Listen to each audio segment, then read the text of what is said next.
Kita tidak hanya harus mencari kebijaksanaan, tapi kita harus menikmatinya. Nah, ini penting ya untuk kita. Kita itu mungkin orang baik, insya Allah yang ikut ngaji malam hari ini dan siapapun yang mendengarkan orang-orang baik semua. Tapi coba kita refleksi sebentar. Bisakah kita menikmati kebaikan yang kita lakukan?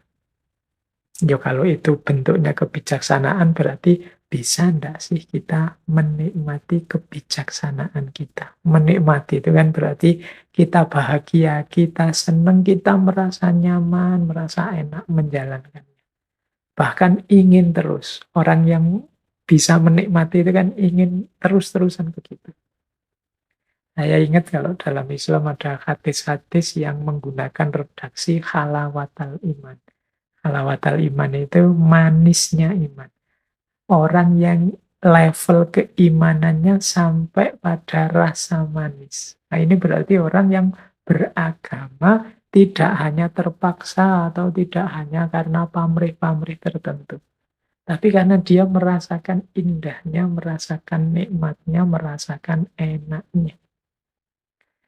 Ini penting. Kalau versinya Cicero tadi, ya kita jangan hanya mencari kebijaksanaan, tapi kita bisa menikmati kebijaksanaan.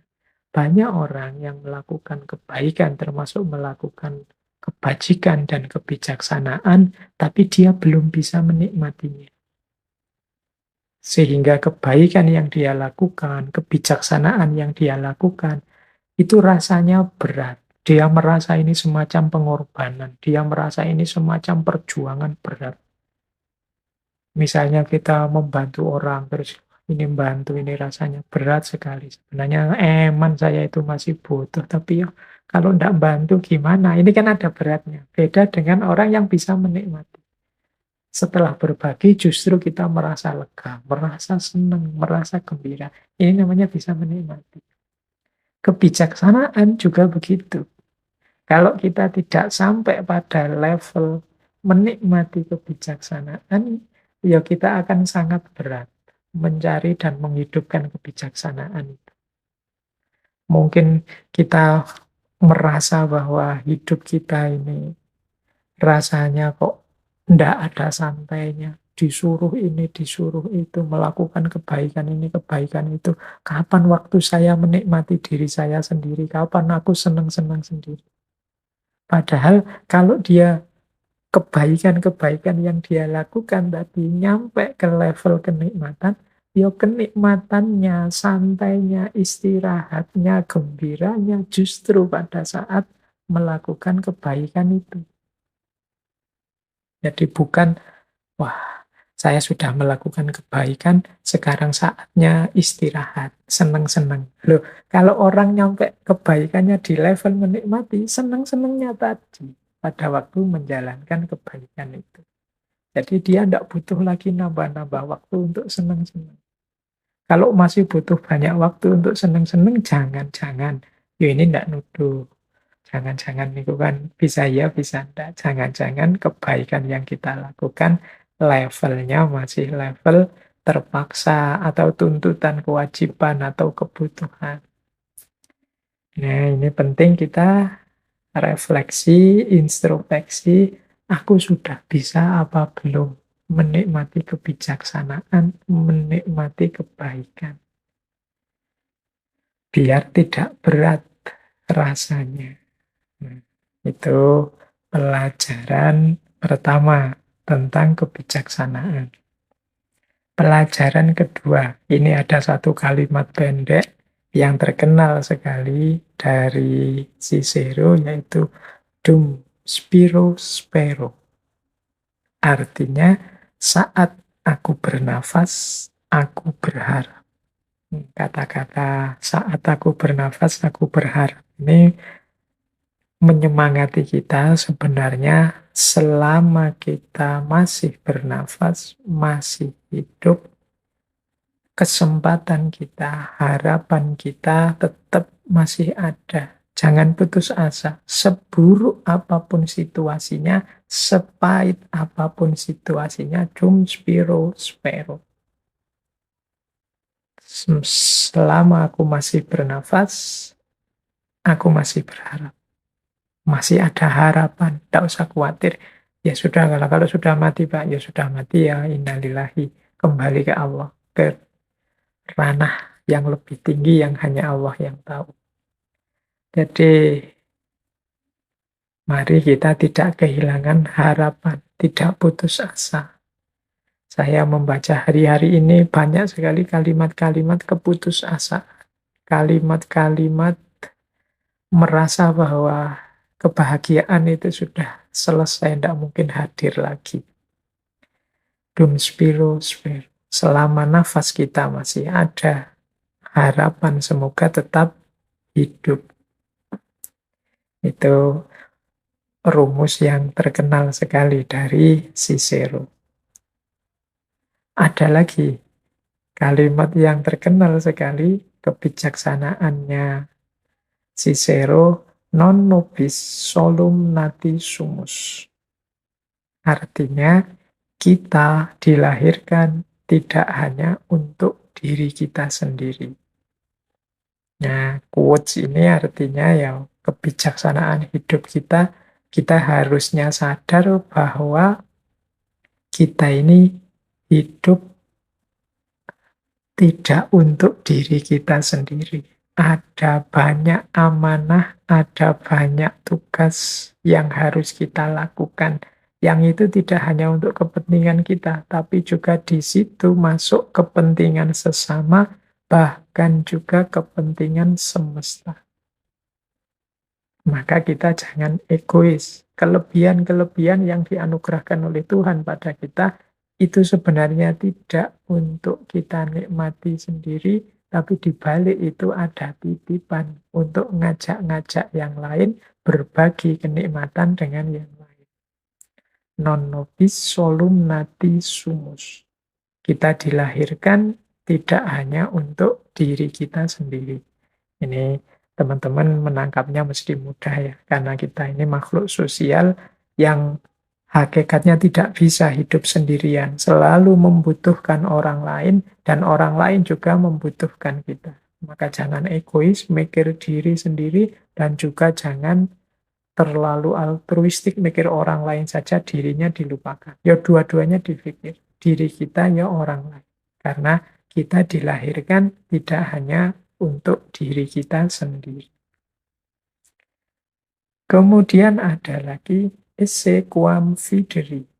Nah, ini juga dari bahasa Latin. Artinya menjadi tidak terlihat atau tidak hanya terlihat.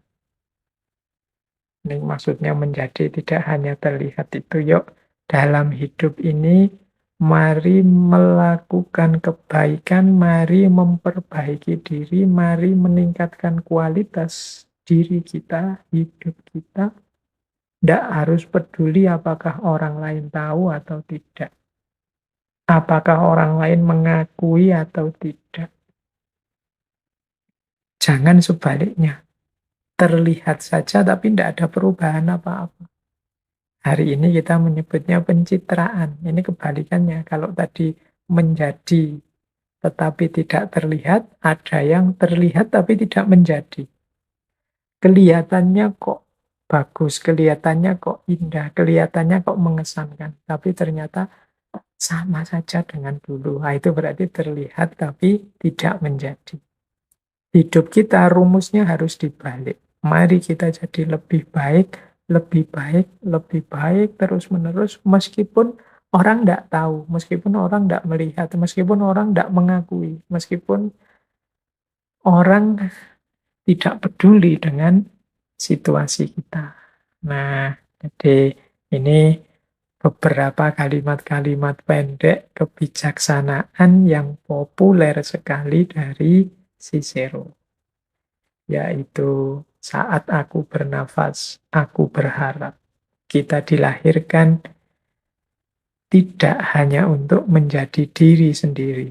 Dan mari kita menjadi, tidak hanya terlihat. Baik, kita lanjutkan ya pelajaran kebijaksanaan yang lain. Satu ketika Cicero berkata begini, "Aku mengkritik dengan berkarya, bukan dengan menemukan kesalahan. I criticize by creation, not by finding fault." Ini mungkin menarik ya, pelajaran cara mengkritik yang elegan. Versinya Cicero. Kata Cicero, kalau aku ngeritik dengan karya, tidak dengan nuding-nuding mencari kesalahan orang. Ini semacam teori fastabiqul khairat. Untuk menunjukkan bahwa ada yang keliru dalam orang lain, kita lakukan kebaikan yang sebaliknya. Sehingga nanti orang lain sadar bahwa, oh yang tadi keliru, yang benar yang ini. Nah itu mengkritiknya dengan karya, menciptakan sesuatu, bukan dengan menemukan kesalahan orang lain. Biarlah bahkan nanti yang salah itu juga belajar dari kebenaran, kebaikan yang kita lakukan.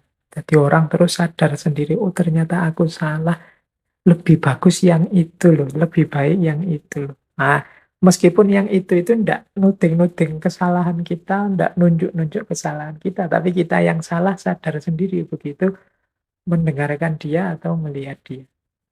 Melihat karyanya, mendengarkan karyanya. Aku mengkritik dengan berkarya, bukan dengan menemukan kesalahan. Kalau hari ini kan kita sebaliknya, banyak orang yang saling nuding, tapi tidak produktif. Salah menyalahkan terus. Dan tidak ada apa-apa, tidak ada kontribusi apa-apa, tidak ada produksi apa-apa. Isinya saling nuding, saling nyalahin terus.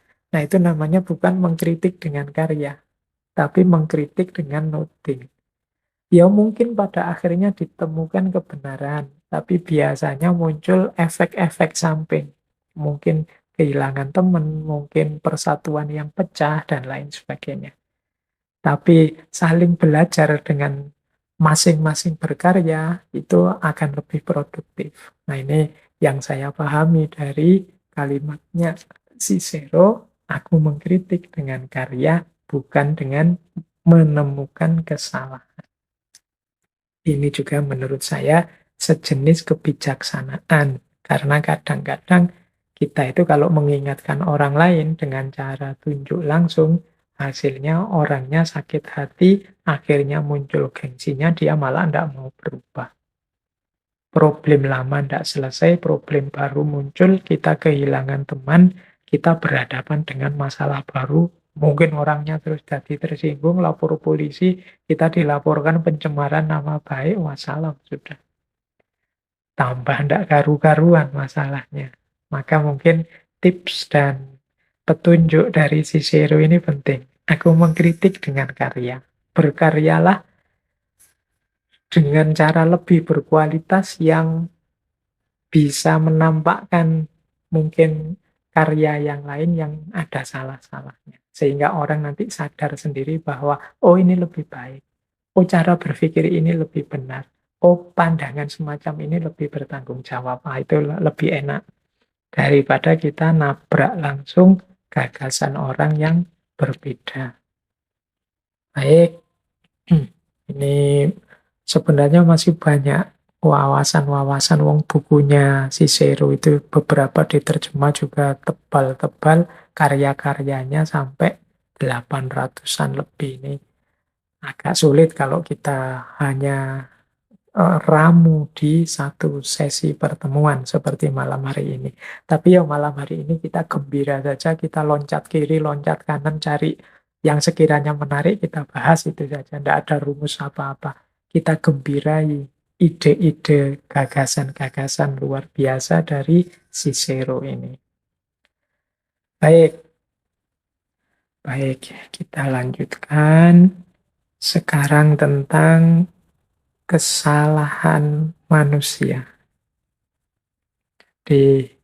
Ada beberapa yang dicatat oleh Cicero tentang kesalahan-kesalahan yang selalu dilakukan oleh manusia dari abad ke abad. Yang pertama apa? Kata Cicero, sepanjang sejarahnya manusia, itu banyak orang yang pertama takut terhadap segala yang tidak dapat diubah atau diluruskan. Kedua, meyakini sesuatu sebagai tidak mungkin karena kita tidak mampu meraihnya. Yang ketiga, menolak menyingkirkan hal-hal sepele. Yang keempat, mengabaikan peningkatan dan perbaikan berpikir, perbaikan pikiran. Yang kelima, berusaha memaksa yang lain percaya dan hidup seperti dirinya. Ini 5 kesalahan ini mirip dengan kesia-siaan yang disampaikan oleh Cicero kemarin. Oleh Seneca minggu lalu. Kita ini banyak melakukan kesia-siaan. 5 hal ini adalah sesuatu yang sering kita sikapi secara salah. Yang pertama misalnya, takut menghadapi segala yang tidak dapat diubah atau diluruskan. Loh, kalau memang tidak bisa diubah, berarti memang kenyataannya sudah begitu. Takdirnya, kalau bahasa agama, sudah seperti itu. Kalau kita takuti, hidup kita akan penuh dengan ketakutan-ketakutan. Ketakutan yang tiada berakhir, karena kita takut pada sesuatu yang tidak dapat diubah. Saya takut, Pak, kalau malam itu gelap. Ya malam memang gelap. Seperti apapun situasinya, malam pasti gelap. Kita takut pada satu yang tidak bisa diubah. Pak, saya takut, Pak, orang-orang itu kok pikirannya beda-beda ya, Pak. Lah iya, secara fitrah manusia itu ya pikirannya beda-beda. Saya takut, Pak, manusia itu ternyata nantinya mati semua. Iya, memang kodratnya setiap orang itu mati. Dan lain sebagainya. Ini ketakutan-ketakutan tidak rasional terhadap hal-hal yang memang faktanya begitu dan tidak bisa diubah atau diluruskan. Ini akan sangat menyulitkan hidup kita. Jadi yang pertama itu. Yang kedua, ini juga kesia-siaan karena kita meyakini sesuatu sebagai tidak mungkin hanya karena kita tidak mampu. Tidak mungkin, Pak, Indonesia nomor 1 di dunia sepak bolanya misalnya. Nah, itu kan kita merasa tidak mungkin. Padahal hanya karena mungkin kita kurang serius atau hanya yang selama ini main mungkin kemampuannya belum nyampe dan lain sebagainya. Jadi itu bukan sesuatu yang mustahil kalau kita menempuh jalan tertentu, kalau kita mencari solusi tertentu.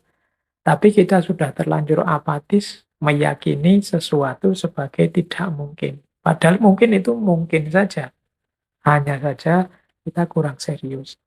Enggak mungkin, Pak, pandemi ini selesai dalam waktu setahun ke depan. Paling 3-4 tahun. Itu kita bilang enggak mungkin karena kita sendiri merasa enggak mampu meraihnya. Loh, siapa tahu? Kan gitu. Tiba-tiba muncul kesadaran kita semua untuk segera selesai problem ini dan Allah juga menurunkan hidayah, menurunkan bimbingannya sehingga nanti cepat problem kita ini selesai. Jadi jangan meyakini sesuatu sebagai tidak mungkin hanya karena kita sendiri sekarang tidak mampu. Mungkin orang lain ada yang bisa. Mungkin kalau ganti pikiran ada yang ketemu solusinya. Mungkin kalau boleh. Jadi ada banyak alternatif. Jadi jangan meyakini sesuatu sebagai tidak mungkin hanya karena kita tidak mampu. Yang ketiga, ini mungkin sering juga kita lakukan, yaitu menolak, menyingkirkan hal-hal yang sepele. Kita ini hidup sibuk sekali dengan banyak hal yang tidak penting, banyak hal-hal yang sepele. Bahkan kita sering ribut, sering gegeran untuk perkara-perkara yang kecil dan sepele. Bahkan sampai urusan polisi, bahkan sampai jadi viral se-Indonesia, menghabiskan energi banyak. Padahal mungkin peristiwa dan problemnya sangat sepele. Sehingga siapa tahu nanti ketika ada problem-problem besar yang kita butuh energi banyak, energi kita sudah terlanjur habis hanya untuk hal-hal sepele. Terlalu banyak main game, akhirnya waktu ujian malah kita kehabisan energi. Terlalu banyak main HP, main TikTok, waktu hidup yang serius membutuhkan energi biaya kita kehabisan. Nah, nasihatnya Cicero, ini kesalahan sangat sering dilakukan oleh manusia. Menolak, menyingkirkan hal-hal sepele. Ini teman-teman boleh meranking atau milih aktivitas atau kepemilikan apa dalam hidup ini, coba di ranking mana yang penting, mana nomor satu, mana nomor dua, mana nomor tiga. Nah, nanti kalau ada ranking-ranking bawah yang tidak terlalu penting, yang sepele, kalau memang saatnya disingkirkan, singkirkan. Tidak masalah. Tidak harus kita pertahankan mati-matian semuanya sehingga menghabiskan energi. Tapi kita cerdas dalam mana yang harus kita jalankan serius, mana yang nanti-nanti saja kalau ada waktu, mana yang kita iseng saja, dan lain sebagainya. Jadi biar kita tidak ditelan oleh zaman karena kita lupa untuk mengurus yang serius dan sibuk dengan hal-hal yang sepele. Kemudian yang keempat, kata Cicero, di antara banyak kesalahan manusia yang lain adalah mengabaikan peningkatan dan perbaikan diri. Jadi banyak orang yang merasa aku sudah benar, aku sudah mampu, aku sudah bisa. Pengetahuan-pengetahuanku sudah final. Tidak mungkin ada yang lebih baik, tidak mungkin ada yang lebih benar, tidak mungkin ada yang lebih unggul dari yang aku bisa dan aku ketahui. Ini nomor 4. Orang mengabaikan peningkatan diri dan perbaikan diri karena dia merasa sudah selesai. Akhirnya mandek. Tidak maju-maju. Orang yang sudah merasa benar itu kan selesai mandek. Dia lupa bahwa manusia itu secara fitrah tidak ada yang sempurna. Manusia itu senantiasa ada kurang-kurangnya. Tidak ada orang yang wawasan dan pengalamannya luas tak terbatas. Pengetahuan-pengetahuan kita tentang benar salah itu hanya sejauh pengalaman hidup kita saja. Di luar itu, kita tidak tahu apa-apa. Maka orang yang mandek merasa diri sudah selesai, sudah baik, yaitu dia tidak akan berkembang. Tidak akan melakukan perbaikan diri. Dan ini kalau dalam agama disebut orang yang rugi.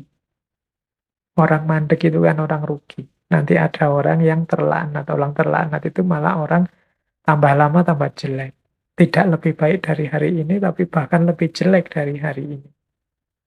Justru tuntunan agama itu yaumuhu khairun min amsihi. Hari ini lebih baik dari kemarin. Itu berarti kita berusaha terus meningkat. Nah, kesalahan selama ini, kata Cicero, banyak manusia yang mengabaikan peningkatan diri. Dan yang kelima, banyak orang yang menghabiskan waktu dengan memaksa orang lain percaya dan meniru diri. Ini biasanya lanjutannya yang keempat. Kalau orang sudah merasa benar, merasa baik, itu kemudian dia memaksakan kebenarannya, kebaikan versinya untuk juga diikuti, disetujui, dijalankan oleh orang lain. Ini kalau ketemu orang yang tipenya sama, kemudian terjadi konflik. Jadi, dan dalam sejarah sering sekali terjadi tragedi-tragedi kemanusiaan karena orang saling memaksakan kebenarannya, saling ingin agar kepercayaan dan gaya hidupnya orang lain itu mengikuti dirinya. Ini PR-PR kemanusiaan yang kalau menurut Cicero itu sering sekali dijawab keliru oleh manusia. Jadi kesalahan-kesalahan manusia dari abad ke abad. Jadi manusia yang takut menghadapi segala yang tidak dapat diubah. Manusia yang meyakini bahwa ada sesuatu yang tidak mungkin dilakukan hanya karena dia tidak mampu melakukannya. Manusia yang menolak, menyingkirkan hal-hal yang sepele. Manusia yang mengabaikan peningkatan dan perbaikan diri. Dan manusia yang memaksa orang lain percaya dan hidup seperti dirinya. Nah, ini pengingat buat kita. Semoga kita tidak punya karakter-karakter seperti yang diperingatkan oleh Cicero tadi. Kehidupan yang diberikan kepada kita secara alami itu pendek. Namun, kenangan tentang kebaikan di dalamnya itu abadi. Ini maksudnya pernyataan ini, hidup kita sebagai manusia itu kan pendek. Usia manusia itu paling berapa sih? Kalau zaman ini mungkin 80 tahun atau 100 tahun itu sudah sangat luar biasa. Rata-rata mungkin ya 60, 70 manusia hari ini. Itu kan pendek. Kalau ingin panjang, apa yang harus kita lakukan? Kebaikan. Karena kebaikan itu akan dikenang. Dan kenangan akan kebaikan itu abadi. Dalam abadi dalam tanda petik ya. Abadi versinya manusia. Selama manusia ada, dia akan dikenang. Maka strategi untuk panjang umur itu sebenarnya strategi dengan jalan melakukan kebaikan sebanyak-banyaknya yang dikenang orang. Jadi mari melakukan kebajikan sebanyak-banyaknya. Nah, ini berhubungan dengan pernyataan selanjutnya dari Cicero, kehidupan orang yang sudah meninggal terletak dalam kenangan mereka yang hidup. Cinta yang diberikan dalam kehidupan membuat seseorang hidup melampaui waktunya sendiri. Siapapun yang dicintai akan selalu hidup dalam hati orang lain. Jadi, tadi kan saya bilang, untuk kita mengabadi, dikenang terus, ya mari hidup dengan kebaikan-kebaikan, jasa-jasa besar untuk orang lain, maka kita akan selalu dikenang. Semakin besar kebaikan, semakin luas jangkauannya, semakin kita akan dikenang, kita akan abadi. Termasuk yang kedua ini, yaitu kenangan cinta. Kalau sudah tentang cinta ini kan kita tidak bisa bantah. Orang yang jatuh cinta, baik dia sedang mencintai atau sedang dicintai, kenangan, gambar, memori tentang orang yang dicintai itu akan selalu hidup dalam dirinya. Tidak akan berhenti kenangan tentang cinta itu dalam diri kita. Itu nama lainnya apa? Orang yang kita cintai itu akan selalu hidup selama kita masih hidup. Yo, kalau teman-teman belajar kisah-kisah cinta, Romeo and Juliet, Yusuf Zulaikha, dan macam-macam bagaimana kenangan cinta itu tidak mungkin bisa padam, tidak mungkin bisa lupa. Teman-teman yang patah hati lah, atau yang mungkin ada bapak ibu yang mendengarkan ngaji ini, yang dulunya pernah punya pacar, atau pernah jatuh cinta sama siapa, kenangan tentang cinta itu kan hidup terus dalam batinnya. bahkan mungkin sampai besok mati. Nah, ini salah satu strategi kalau menurut Cicero. Berarti apa? Hidupkan dirimu dalam cintanya orang lain. Lakukan apapun yang membuat orang lain suka dan cinta kepada kita. Lakukan kebaikan-kebaikan yang membuat orang sayang kepada kita. Maka umur kita yang pendek itu akan jadi sangat panjang. Sepanjang hidup mereka yang mencintai kita. Kalau anak-anak kita begitu sayang, begitu mencintai kita, maka meskipun kita tidak ada, diri kita masih hidup di hati-hati mereka, bahkan sampai nanti mereka meninggal. Kalau teman-teman Bapak Ibu punya murid, punya adik yang itu mencintai, menyayangi kita, punya saudara yang menyayangi kita, maka kita akan hidup terus di hati-hati mereka sepanjang mereka juga masih hidup. Meskipun mungkin kita sendiri tidak ada.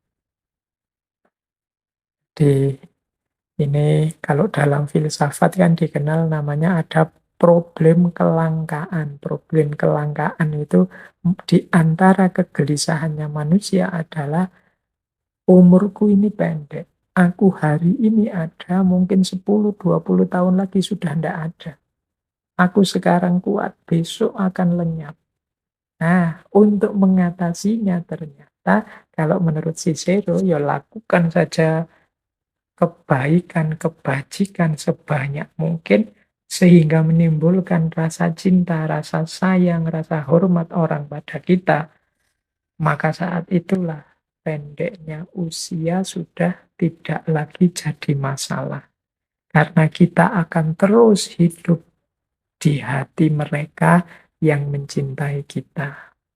Nah, ini tentang pentingnya kebajikan kepada sesama atau kebajikan sosial. Terus, nah ini teori sebaliknya tentang kebajikan sosial. Ini orang yang tidak peduli cintanya orang lain, tidak peduli dengan perbuatannya baik atau tidak, orang yang hanya mencari keuntungan saja. Kata Cicero begini, orang yang mengambil sesuatu dari orang lain dan meningkatkan keuntungannya sendiri dengan mengorbankan keuntungan orang lain, ia lebih buruk daripada kematian, daripada kemiskinan, daripada penderitaan yang mungkin menimpa tubuh atau hak milik eksternal lain.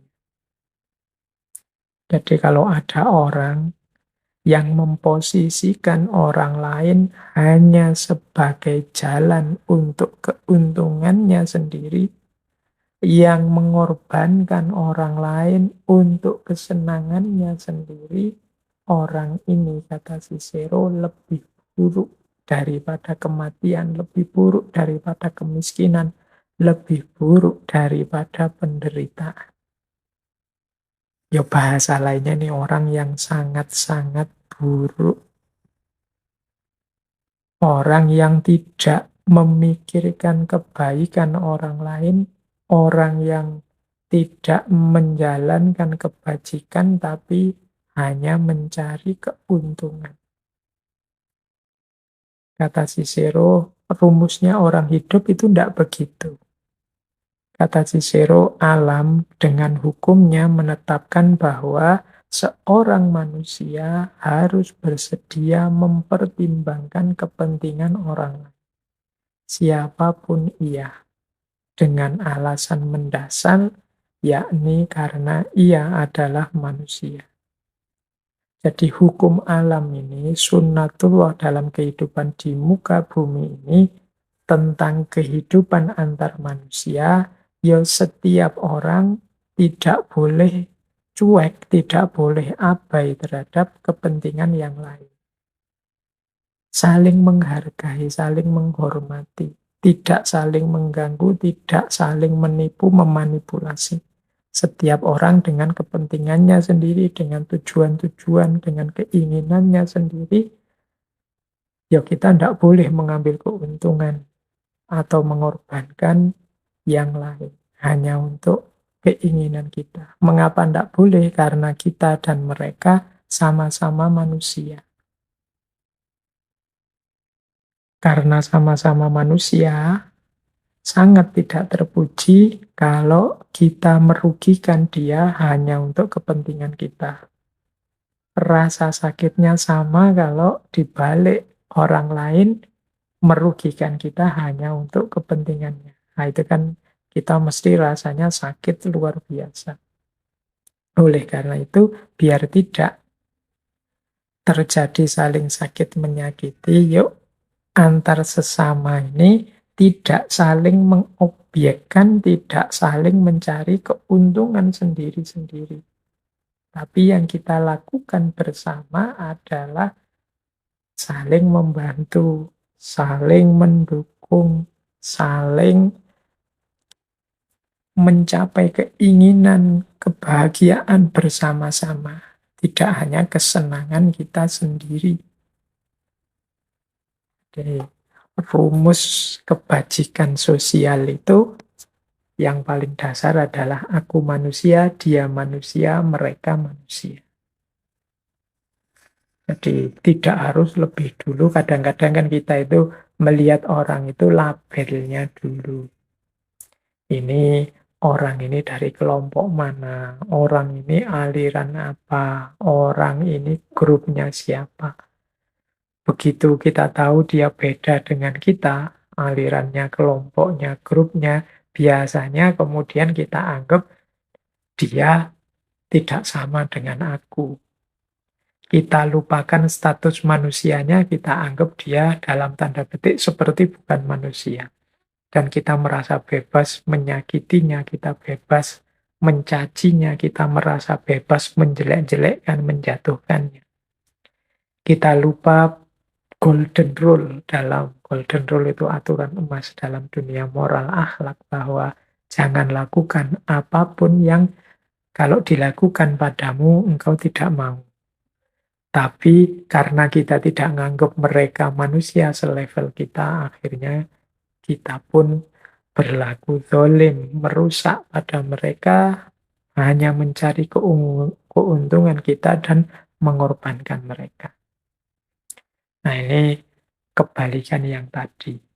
Kalau tadi kita yang mencari keabadian dengan jalan kebajikan sehingga kita hidup di hati orang lain.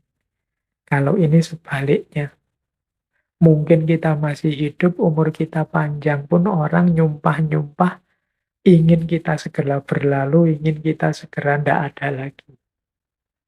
Kalau tadi meskipun sudah mati kita masih dikenang, kalau ini masih hidup pun kita didoakan orang untuk segera berlalu. Mengapa? Mungkin orang jengkel dengan kita, orang marah, muak dengan perilaku kita, dan lain sebagainya.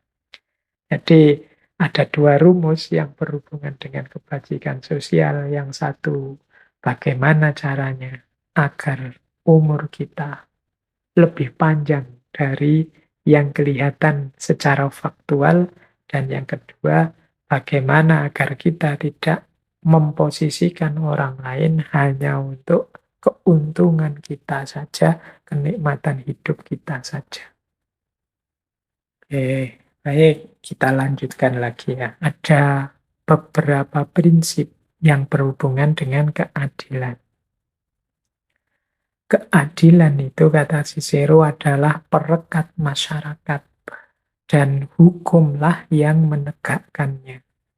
Jadi ini ada keterkaitan antara masyarakat, keadilan, dan hukum. Keadilan akan tegak kalau hukum tegak. Kalau keadilan sudah tegak, maka masyarakat akan rekat. Teorinya kan begitu berarti. Jadi masyarakat akan kompak bersatu, negara utuh. Ini kalau dibalik berarti Kalau hukum hancur, berarti keadilan juga hancur. Kalau keadilan hancur, masyarakat pasti juga hancur. Ini 3 serangkai yang tidak bisa dipisah-pisah. Keadilan, masyarakat, dan hukum. Maka mari kita sangat hati-hati demi keutuhan negara, pertama-tama aspek penegakan hukumnya. Kalau hukum, aturan, undang-undang itu insya Allah ya semua negara sudah punya, apalagi kita Indonesia ini sudah sangat kaya dengan hukum, aturan, undang-undang. Tinggal penegakannya serius atau tidak. Kalau penegakannya tidak serius, ya keadilan tidak akan tegak. Kalau keadilan tidak tegak, masyarakat tidak rekat. Tidak rekat itu berarti masyarakat juga akan kacau balau, pecah-pecah. Ya kalau masyarakat terus pecah-pecah, gontokan sesama sendiri, sejarah mengajarkan kita ya biasanya tidak lama lagi satu kerajaan, satu dinasti, satu negara bisa jatuh. Jadi berarti apa? Keadilan dan hukum itu kunci. Kemudian ada lagi kalimat dari Cicero, kita dilahirkan untuk keadilan. Dan apa yang adil itu didasarkan kepada yang alami, bukan yang opini. Tadi kan kita hidupnya untuk mencari dan menegakkan keadilan. Dari mana kita rumuskan apakah sesuatu itu adil atau tidak? Ya dari natur atau sesuatu yang alami atau dari fakta-fakta kenyataan-kenyataan hidup. Atau pakai istilahnya Cicero itu akal sehat dan fakta-fakta. Jadi kalau bahasa agama ya sesuai dengan sunnatullah, itulah adil. Maka kalau teman-teman nanti belajar tentang hukum itu kan ada standar-standarnya, rumus-rumusnya. Antara lain aspek-aspek natural atau yang alami. Yang jadi parameter keadilan. Yang jelas bukan opini. Opini itu pendapat pribadi, pandangan pribadi, kesan pribadi. Kalau keadilan kok standarnya opini-opini, ya nanti setiap orang menganggap pikirankulah yang paling adil. Pandangankulah yang paling adil, opinikulah yang paling adil. Kalau semua orang dengan standarnya sendiri, ya pasti masyarakat terus kacau. Maka kalau dalam prakteknya ya dasarnya tetap hukum yang sudah disusun demi keadilan. Yang hukum itu antara lain dasarnya adalah kondisi alami, kondisi harmonis, seimbang dalam kehidupan. Ini rumus kedua, pemahaman kedua tentang keadilan. Keadilan itu bukan opini-opini, pandangan-pandangan pribadi. Karena kadang-kadang pandangan pribadi itu ya hidup sejauh dan sesuai kepentingan dan jangkauan berpikirnya. Jadi kata Cicero, ya jangan opini lah, tapi dasarnya kondisi alami, kondisi natural, sunnatullah dalam hidup ini. Itulah sumbernya keadilan. Bahkan selanjutnya, Cicero berkata begini, pengetahuan yang dipisahkan dari keadilan dapat disebut sebagai kelicikan dan bukan kebijaksanaan. Ini hubungannya dengan pengetahuan, kebenaran yang kita peroleh. Itu kalau dalam prosesnya sudah tidak adil, maka tidak bisa dia disebut kebijaksanaan, tetapi kelicikan. Pengetahuan yang tidak adil itu misalnya pengetahuan yang hanya melihat separuh data, separuh fakta, yang separuh tidak dilihat. Hanya mencari yang menyenangkan, mengenakkan dia. Yang lain tidak dilihat. Hanya demi apa yang dia inginkan. Yang di luar yang dia inginkan tidak dipedulikan. Nah, ini kan tidak adil sudah. Mungkin dia menyebutnya, saya benar loh, saya punya datanya loh, tapi saya juga sudah memikirkan ini, saya punya faktanya dan lain sebagainya. Tapi kok datanya dipilih, faktanya disaring yang cocok dengan keinginannya saja. Nah, itu berarti sudah tidak adil sejak dalam pikiran. Kalau sudah begitu, berarti itu bukan kebijaksanaan. Kata Cicero itu lebih dekat dengan kelicikan. Jadi orang licik itu kan begitu, pengetahuannya dipilih-pilih yang menyenangkan, menguntungkan dia saja. Itu boleh direfer dulu ketika kita membahas sofisme, termasuk beberapa gagasan dari Protagoras yang kita bahas 2-3 minggu yang lalu. Jadi bahkan sejak level pengetahuan, sejak level pemikiran kita harus adil. Kan masih pikiran, Pak, belum diterapkan. Ya, kalau masih pikiran, maka pikiranmu tidak bisa disebut bijaksana, tetapi disebut licik. Jadi licik itu berarti orang yang culas, ingin enak sendiri, ingin menang sendiri. Kalau sudah diterapkan, apalagi itu berarti sudah lahir kezaliman, ketidakadilan. Jadi ini jadi fokusnya semua orang karena puncaknya nilai dalam hidup itu keadilan. Lawannya keadilan, ketidakadilan. Tapi ada yang lebih buruk dari ketidakadilan, kata Cicero. Apa? Ketidakadilan paling buruk adalah mencari keuntungan dari ketidakadilan. Tidak adil itu sudah sangat jahat. Tapi ada yang lebih jahat dari itu, yaitu mencari keuntungan dari ketidakadilan. Dalam hidup ini kadang-kadang kan ada sistem-sistem, struktur-struktur yang tidak adil, menyulitkan kita. Dalam situasi seperti itu, kok ada orang yang mencari keuntungan dari situasi tidak adil, dialah orang yang paling buruk. Misalnya hari ini, kemarin ada banyak orang mencari oksigen, kehabisan oksigen karena mungkin struktur distribusinya yang tidak adil atau ada mekanisme apa yang tidak beres dan lain sebagainya. Menghadapi situasi semacam ini kan sudah tidak adil. Harusnya yang sakit-sakit itu mendapat jaminan kesehatan, tapi tidak bisa, situasi tidak bisa melahirkan itu. Nah, terus ada orang-orang datang memanfaatkan situasi yang tidak adil itu untuk mencari keuntungannya sendiri. Ini orang yang paling jahat.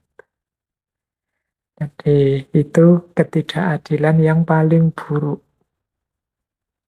Situasi kezaliman terjadi dan kemudian ada orang datang menunggangi kezaliman itu untuk mencari keuntungan. Ini mungkin bisa kita renungkan untuk kita tidak masuk ke sana atau kita waspada jangan sampai terjebak oleh orang-orang yang mencari keuntungan dari situasi tidak adil.